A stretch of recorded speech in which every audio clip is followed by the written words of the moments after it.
Kako se počutite? Jaz bom branil trdnavo za nas starejše, ki predajamo podjetja mlajšim. Tako da, če imate kakšno vprašanje, sem srednja generacija, dal sem obe opcije, to se pravi kot nekdo, ki je nasledil podjetje in nekdo, ki ga je v bistvu predal. Tako da sem iz obeh strani bil izučen dobrih in slabih strani tega prenosa. Jaz verjamem, da sicer bi bilo verjetno še lepše, če vam to kdo drug pove, ne? Ampak vprašanje za vas, če bi Marka srečal na cesti, a bi ga dal med staro generacijo? Ne. Hvala. Kako se je pa vse skupaj začel, Marko? Kje ste vi prevzeli? Da gremo sam malo nazaj. Čisto od začetka bom začel. Oče je leta 1964 odprl svojo firmo ASP. Jaz sem bil že kot otrok, ko nisem hodil v vrtec, udeležen varstva kar v delavnici. Tako da sem rastel s temi stroji, ropotom in oblanjem, žaganjem gor. Potem je prišel čas, kaj boš delal naprej v življenju. Po osnovni šoli seveda sem šel na lesno, drugega sploh ni bilo opcije B. In prišel je čas, ko je oče razmišljal o penziji. Moram reči, da v tem času, ko sem delal, sem bil v bistvu enakovreden vsem zaposlenim. Sem delal najdlje, težka dela, tako da tukaj mi ni bilo nič prizanešenega. Drugi so med počitnicami igrali fuzbal, jaz sem pač delal. To mi je bilo po $1 na uro, tako da sem si za cele počitnice kupil kasetofon. No, potem je oče šel v penzijo, moram reči, da korektno. Sicer je še hodil, tako kot je Luka rekel, v ponedeljkih je prišel, pa je naredil kakšen drmr, pa je šel, tako poznamo te zgodbe, to verjeten je stvar. To je šlo v redu, iz generacije v generacijo. Ja, to bo Jaka povedal, če v ponedeljkih hodam. Skratka, da preskočim naslednjih nekaj let. Imam 2 sinova, žena, ki ne dela v firmi. In ves postopek je tekel v to smer, da bom pač sam zaključil firmo. Nihče ni pač nekega zanimanja kazal, vsak je šel v svojo smer. Imel sem srečo, veliko srečo, da sem Jaka uspel, oziroma se oba sinova sta usmerjena v neko podjetništvo, da je že 16 leti odprl svoj SP. In to kar na hard, tako da so nas v šolo klicali, če otrok pije, če otrok je mamila in tako naprej, da ima... Mogoče čas, da zdaj preskočil, pa da je v redu. Ja. Mi glede, preden slišimo še Jakovo nadaljevanje, prosim, pogovor je res namenjen vam. Tako da, ko imate vprašanje, dvignete roko. Mene zanima, se vam je to zdaj prav, da vas je oče tretiral tako, da ste bili enako kot delavci. A bi imeli takrat nekaj več od tega, da vas bi že takoj tretiral malo bolj kot vodja, zaradi tega, da bi imeli že takrat izkušnja kot vodja? Ali je bila vam prava pot ta, da vas je v bistvu zateral? Mislim, ne, začetek je bo čisto okej. Moraš probat iz težjega iti na lažje, oziroma zdaj to v narekovajih, če je to potem lažje. Ampak moraš iti od začetka. To je najboljši temelj, da poznaš vse procese, vse postopke v firmi. Jaz tako mislim. V kasnejšem obdobju pač mi je pustil svobodo, pač smo ne 100%, to se je šele zgodilo, tako kot sem rekel, ko so minili ponedeljki, ampak prej se je to prišlo. Jaz mislim, da to ni slabo, še danes mislim, da vsak naslednik je dober, da pozna procese v firmi, od začetka do konca.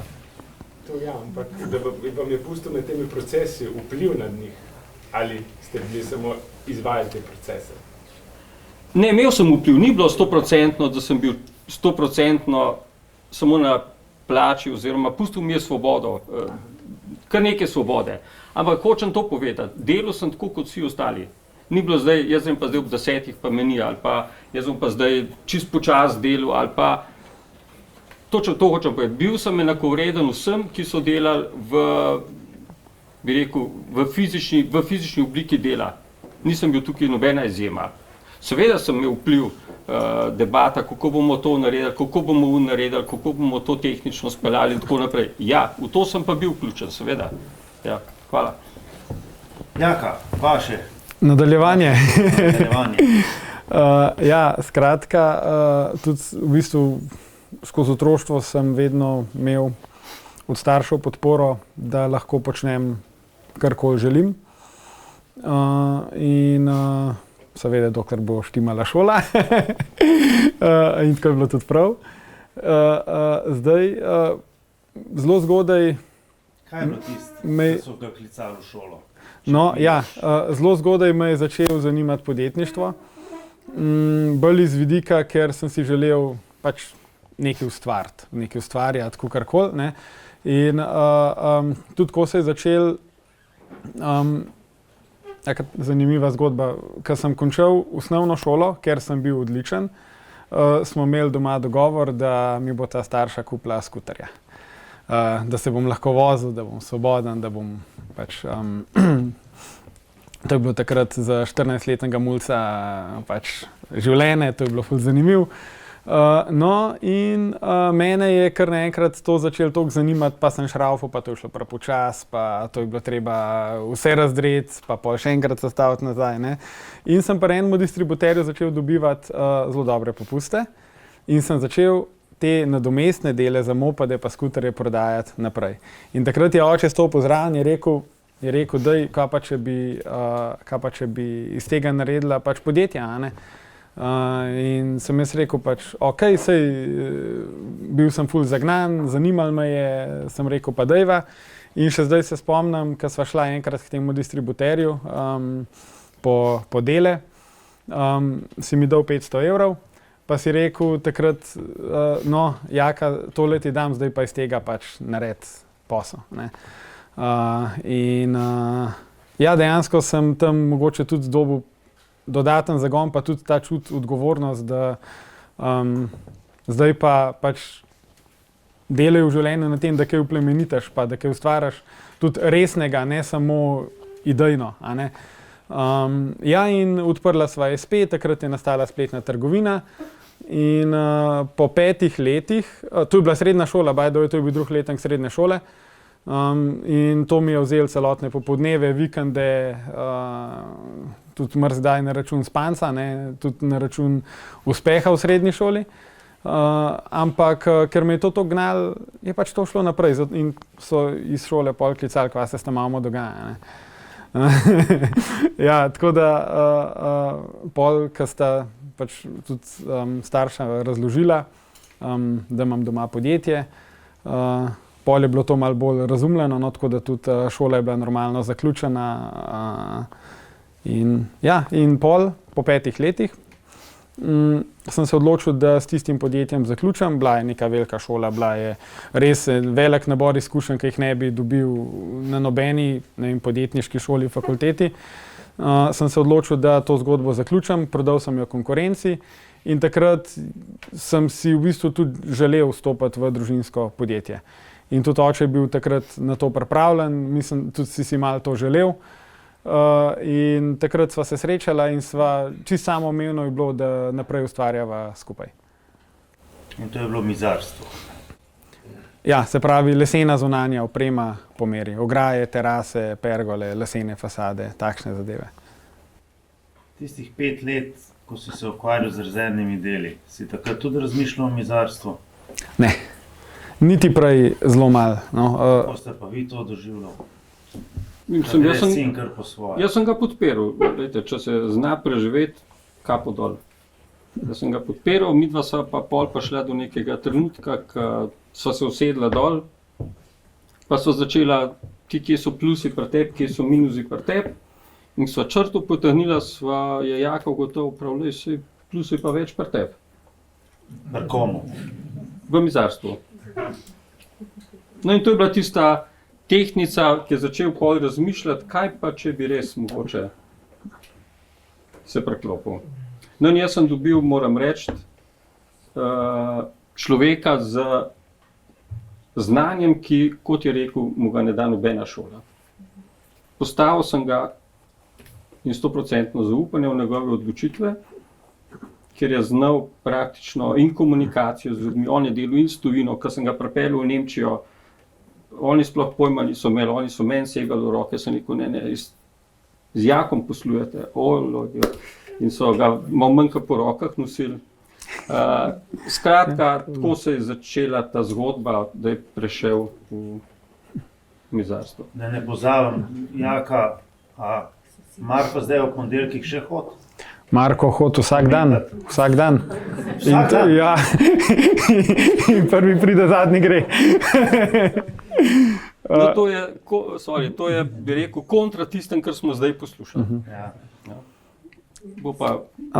No, zdaj, ja, če gremo zdaj čisto na sedanjost, oče je še vedno v celoti vpet v podjetje, mava pa zelo lepo definirane vloge in tudi v bistvu se je vsak najdel v tistem, kar mu najbolj leži. A lahko dam pod vprašanje? Ja, seveda, zato sva tle. Je rekel, mava zelo jasno definirane vloge. Kako jih imata definirane? Ne toliko na papirju, kot so se organsko same od sebe razvile. To moram poudariti. Se pravi, mene je skozi od vsega začetka že gnal marketing, prodaja, da pač ustvariš nek produkt, da ga daš na trg, da se iz tega naredi neka lepa zgodba. Oče je bil vedno bolj tisti tehnik, kako kaj narediti, pa tudi najdu je poslovno priložnost. Jaz sem bil pa tisti, ki sem znal to dati digitalno na trg, ker sem tudi prej iz teh izkušenj izhajal in to je v letu 2012, ko sem se podjetju pridružil, med obrtniki ni bilo znanja, kako kaj prodati. To je bilo od ust do ust, vsak je nekaj naredil, šel si na sestanek, šel si na meritve in tako je nekako posel tekel, kakor ga je one man band lahko fural. In mi smo pa že takrat, tudi oče je takrat že dobro spletno stran imel. Jaz sem pa začel s socialnimi omrežji, z zelo dobro predstavitvijo, vse reference smo fotografirali, kasneje tudi snemali in to je pač mene veselil, bil sem tudi redno del prodaje tako kot on, mi da so bila tista, ki so rihtala posel. Ampak hkrati je pa vsak pokrival svoje področje.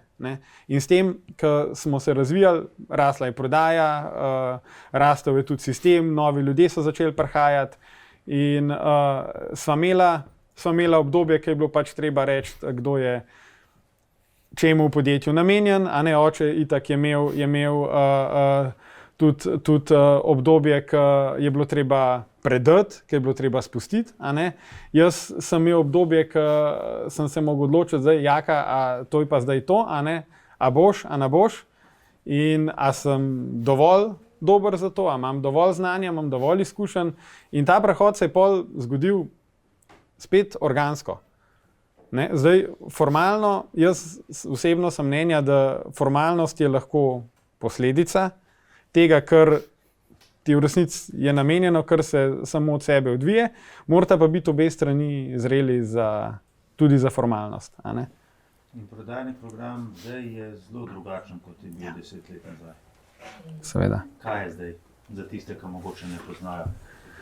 Delamo modularne stanovanjske hiše, delamo zelo lepe dovršene vrtne hiške po meri. Se pravi, to je taka lepa, moderna hiška, ki jo imaš lahko ali doma na vrtu, ali pa zdaj zadnje 4 leta gradimo hiše, v katerih lahko tudi živiš. To so majhne stanovanjske hiše, velikosti, največ jih naredimo tam nekje 40, 50, 60 kvadratnih metrov, torej primerljivo stanovanjem v bloku. In mi temu rečemo, da je to dom za svobodne ljudi. Zakaj to? Zato, ker za ta pravo svobodo, srečo,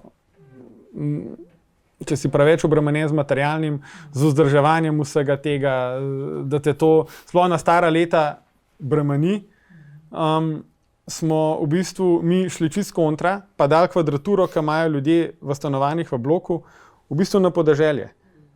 Tako da lahko največ kupcev je v resnici upokojencev ali pa ljudi, ki se bližajo penziji, da lahko pač zaživijo brez obveznosti, kam bojo s 300 kvadrati, naj to furajo naprej otroci, pa da ima doma del samo s tem, da enkrat na teden posesa, pa da uživa življenje.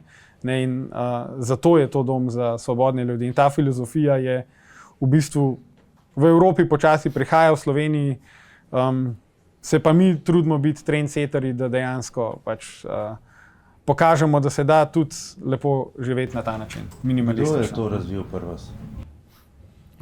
To je šlo Vsak spontano. neki.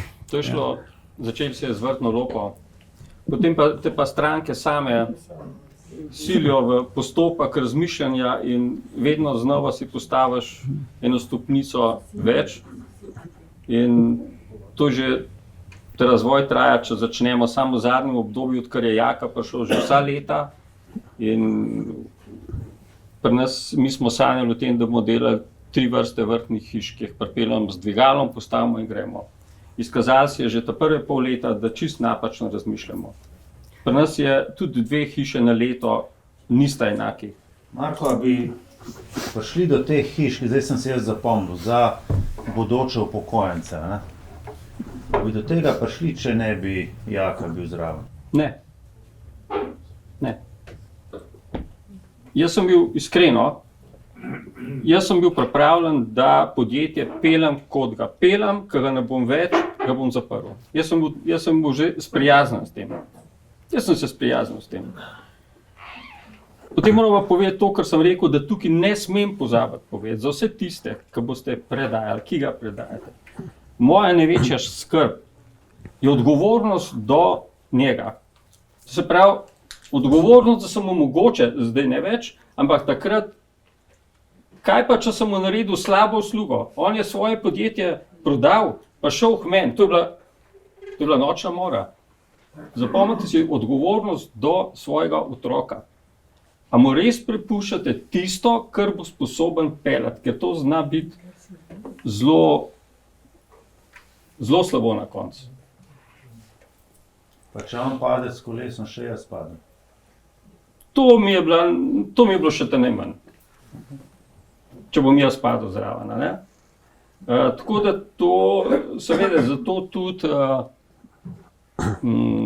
sploh od začetka, ne, so bile kar, bi rekel, kar dosti truda tudi iz moje strani. Ok, se trudim se že danes, sam trudim se danes sam na svojem področju. Pa jaz uživam v prodaji, jaz sem samo za prodajo. Pa kakšno tehnično vprašanje. Kakšnega truda je bilo dosti? Na splošno organizirati firmo v tem smislu, da to se pravi v tej fazi, ko je Jaka prišel v firmo, nam se je posel obrnil za 100% takrat. Mi smo prišli iz proizvodnje lesnih polizdelkov v proizvodnjo hiš. To je bilo, mi zdaj ne delamo nič od tega, kar smo delali 10 let nazaj. Nič. Mi zdaj kupujemo tisto, kar smo prej delali 50 let, si predstavljate. In mi smo v 10 letih obrnili vse na glavo. In to je zahtevalo nove ljudi, novo znanje. In moram reči, da je Jaka še danes se trudi, ekipo naredil, sestavil ekipo, to se pravi vodja proizvodnje, vodja, to se pravi nabavnega, vse te sektore imamo pokrite z veliko muko, ker zapomnite si, težko je najti ljudi v teh segmentih, da rečeš, jaz grem na dopust, vse bo v redu. Težko najdeš. Ja, zaupanje je redko do nas. Čeprav ful delamo na tem, res veliko delamo na ljudeh, praktično Jaka je psiholog. Več kot on se iz psihologije toliko ukvarja, kot z marketingom skoraj, da to vse klapa. Jaka, če bi mogel izkušnje, ki si jih doživel od očeta, kot nasvet drugim prenosnikom predati, kaj bi rekel, na kaj naj bojo pozorni? Prva stvar, sploh, da je prenos na naslednjo generacijo sploh možen, se v bistvu začne s tem, ko nekdo, ki ne vem, v 20-30 letih mlad pa neumen, pa si želi, ima energijo, ima passion, da bi to naprej fural, da bi ustvarjal, ne iti brez glavo, ker v steno noter na polno, ker to lahko tudi zaznamuje družinske odnose. Prva stvar za nekoga, ki vstopa v družinsko podjetje, je, da primarno spoštuje vse, kar se je v podjetju zgodilo do njegovega prihoda. Se pravi, spoštuje predhodnika, ljudi, ki so v tem podjetju že pustili žulje, pa trud, pa nadure, pa neprespane noči in se od njih učiti.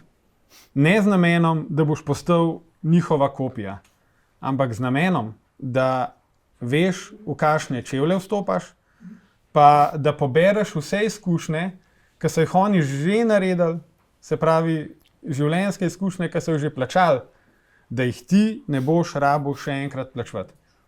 In ko v prvih letih to osvojiš, pol si šele v poziciji, da lahko to nadgradiš, pa plemenitaš.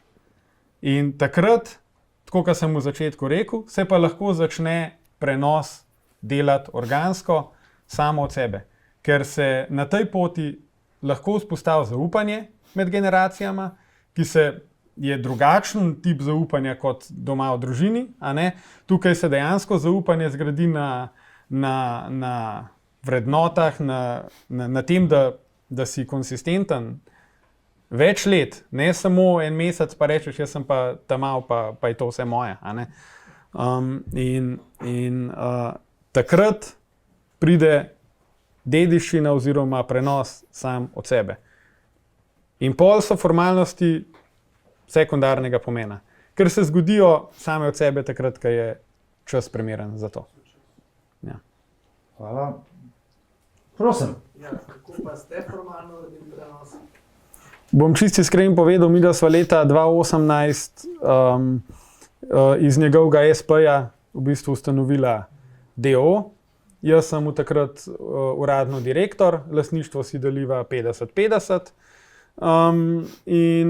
Kar se pa tiče nepremičnine in ostalih stvari, ki pašejo zraven, v bistvu si mi ti že parkrat ponudil, da je že ta prepis enkrat za vselej narediti, pa nisva še imela cajta, ker jaz sem mnenja, pa tudi mislim, da je to prav, da je, ko je enkrat vzpostavljeno zaupanje, sploh v družini, ker dejansko, mi da so še vedno družinska člana, da more biti v družini beseda vredna več od papirja.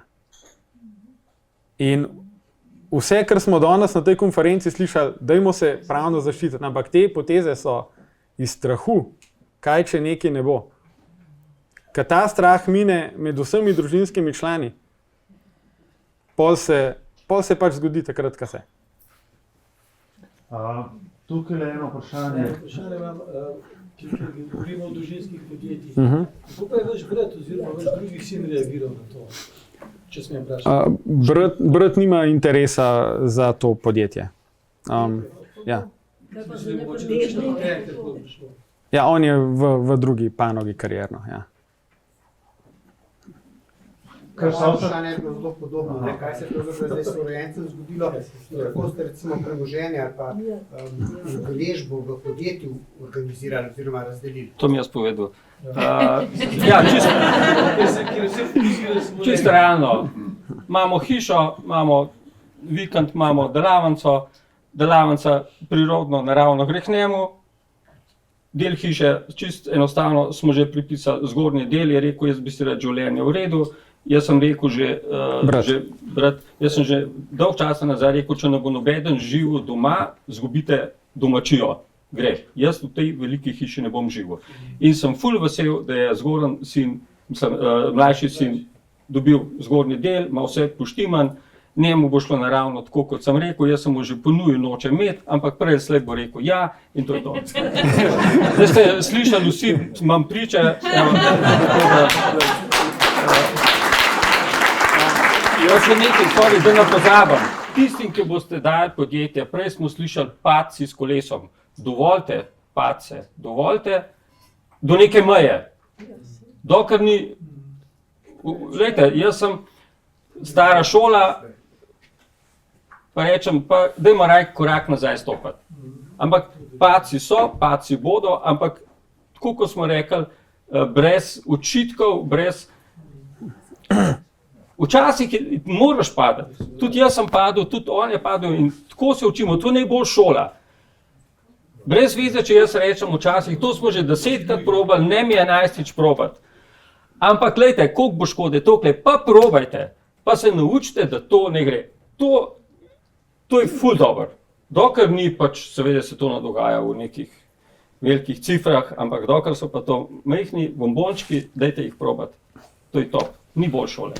Še mogoče to, da je veliko treba stvari prespati, kot smo se že o tem pogovarjali. Ne v tisto v trenutku odreagirati kakšno stvar, ampak da prespiš, zadeva in boš drugi dan sigurno bolj pametno. Če se le da ne odreagirati, takoj. Tamle smo imeli še eno vprašanje.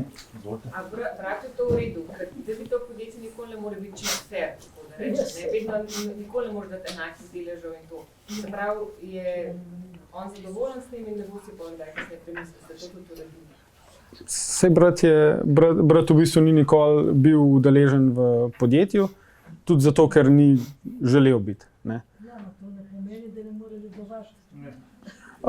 Zdaj, ja, mislim, to je še vedno njegova odločitev in tudi tukaj, da še to dodam. No.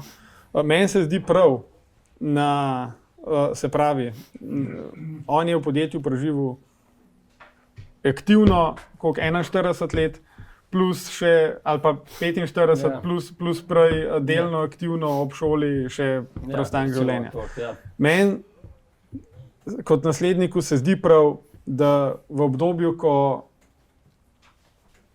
ko podjetje je nekaj, imamo produkt, imamo zgodbo, imamo nekaj, naj tudi on uživa ta čas, ko je največ žuljev njegovih, še več kot od starega očeta, od ustanovitelja, če štejemo v letih. Tudi to je prav, da dokler lahko tudi je on formalno del tega.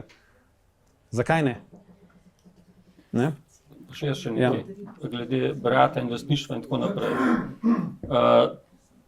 Brat je takoj, mislim, sin mlajši, ne, da pač to mu ni v interesu. Pač kompenzira, on je dobil stanovanje. On je dobil delo. Vsak sta nekaj dobila. Tako da tukaj, dokler je to na prostovoljni bazi, če se vsi strinjamo, je to. Vsak bo ta dobila realno enak delež na koncu. Ne? Je pa res, on se mora hišo plačati. Njemu se ni treba, mlajše bolje. To so, mogoče se zdi to enostavno, ampak ni enostavno, je komplicirano. Ampak dokler se vsi strinjamo, da je to to. Dokler ste vsi živi. Ja. Smo tudi na papirju uredili, tako da tukaj ni dvoma. Od zadaj je bilo vprašanje že nekaj časa, gospod, sem vas videl, pa nisem imel priložnosti vam dati smo. V tem času pravzaprav dobil vse odgovore.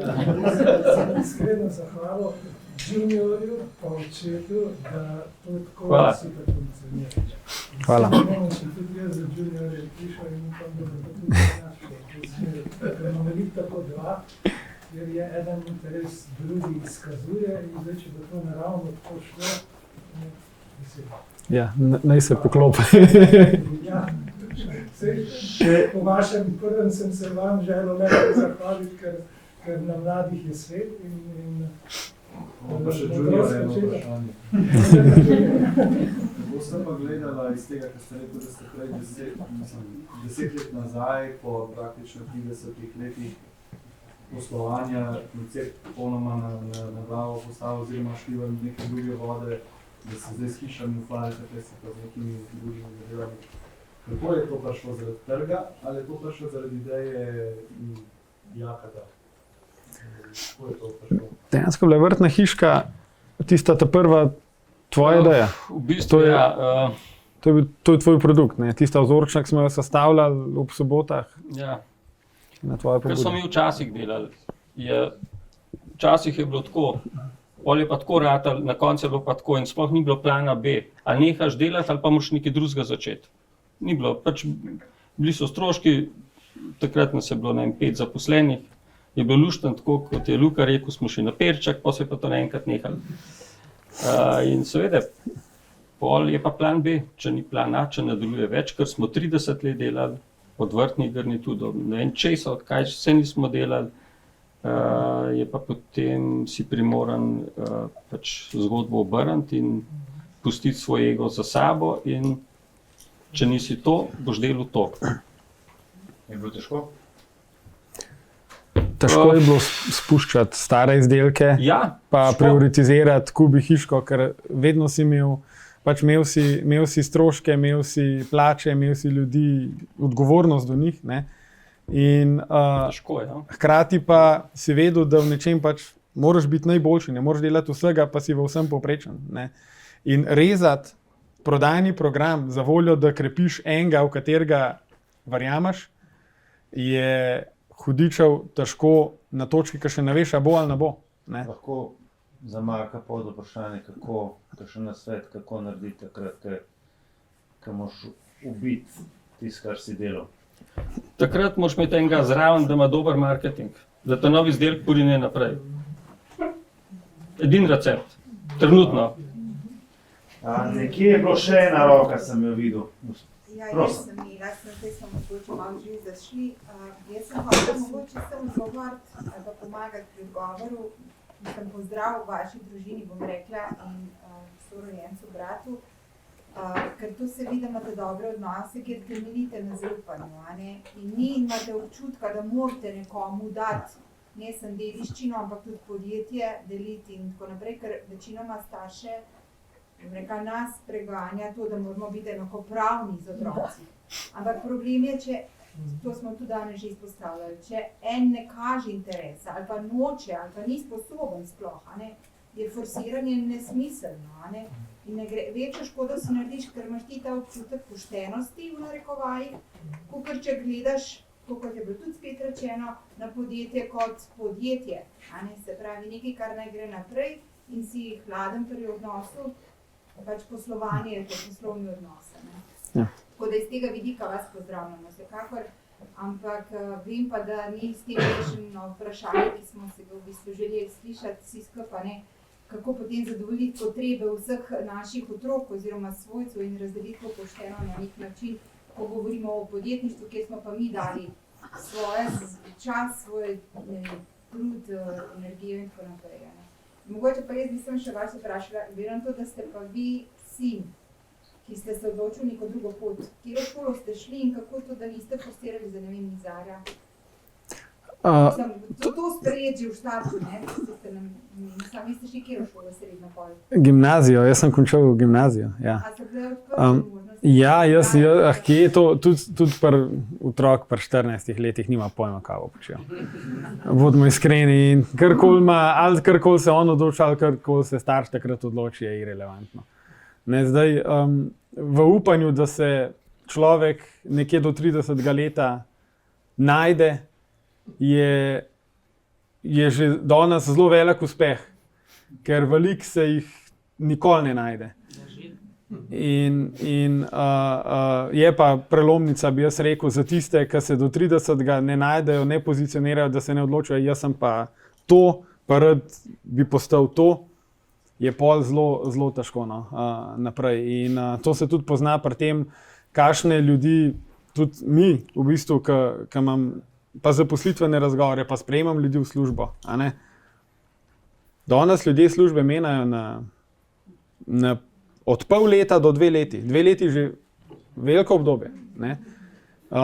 To ni dovolj, da si ti v življenju razvijaš neko kompetenco, da si v nečem dober, da ti lahko ustvarjaš neko dodano vrednost v gospodarstvu. A ne? In dokler je kolektivno družba skozi v tej vlogi žrtve, da je vedno nekdo drug kriv, da njemu pa ni uspel, je začaran krog. Po eni strani, sej, itak, to se že danes ponavlja, da kader ni več samoumeven, dober pa sploh ne. Pol ti daje vrednost, če se ti kljub vsem tem uspe nekako vzpostaviti dobro, sposobno, zaupanja vredno ekipo ali pa vsaj vodstvo, da je zaupanja vredno. To tudi v bistvu ti daje lastno vrednost, da se, a ne, pa skupaj smo to ustvarjali. Pa spodbujati tiste ljudi, ki so še na poti do tega, da se najdejo, da zrastejo skupaj z nami, da vidijo priložnost vsaj v nečem v življenju, da se niso čist v celoti že predali, a ne?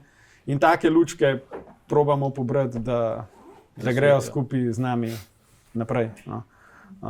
Pa zelo redke so. No. Hvala za ta odgovor. Jaz se opravičujem, ampak bom mogel reči zadnje vprašanje. Izvolite, gospa.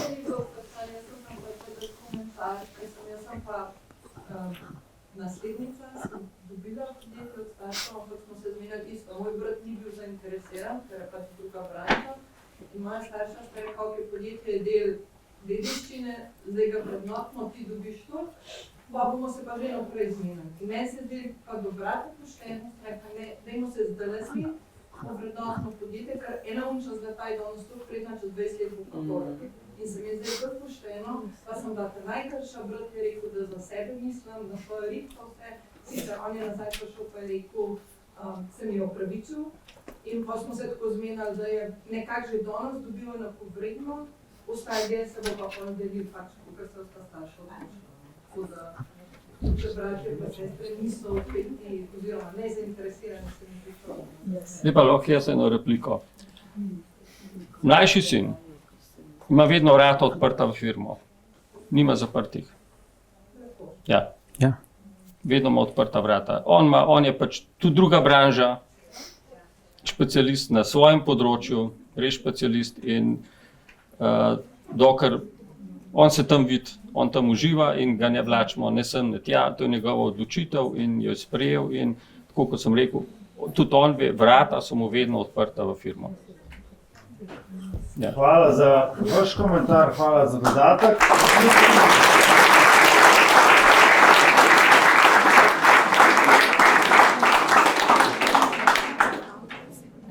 Jaz sem imel pripravljenih še serijo vprašanj. Imam pa tudi eno vprašanje, ki ga nisem pripravil. Govorimo, da so družinska podjetja, vemo, so številčno v deležu naših podjetij v Sloveniji prevladujoča, imajo zelo močen vpliv. Kje vidita vidva moč družinskega podjetja? V čem so po vajnem pogledu vaših izkušnjah, vajnih, kje je naša moč? Vrednote. To je prva točka. Če si vzgojen v družini, ki ceni, ki ima neko zaupanje med sabo, ki ima neko spoštovanje, ki zna graditi iskrene odnose z ljudmi, pa ki si hkrati želi tudi kaj ustvariti, se to avtomatsko prenese tudi v podjetje, če so noter družinski člani. In to danes kritično manjka gospodarstvu. In lih ta instantnost, vsi bi vse radi imeli takoj, pa nič ne bi za to naredili, je v bistvu to je v bistvu easy come, easy go. Sej lahko ti uspe. Sam čez 5 let vse tega podjetja zelo verjetno ne bo več. Tukaj v družinskih podjetjih, kjer iskrenost pa zaupanje še nekaj šteje, je pa konsistenca bolj pomembna od hitrega uspeha čez noč, pa je boljš s tem pridobiti pa držati zaupanje med ljudmi, ki so v svojem ožjem krogu, pa se je zelo lepo s tem hraniti, pa je svojo zapuščino, ki jo lahko predaš naprej, kot pa, ne vem, s tem, da je pa en na TikToku po frajaru pol leta, pa se mu ljudje klanjajo. Jaka, hvala. Ja. Bi Marko karkoli dodal? Mislim, da je kar zadev v pravo smer. Okay, če Marko podpiše, pišemo tudi mi. Najlepša vam hvala za pogovor. Hvala vam.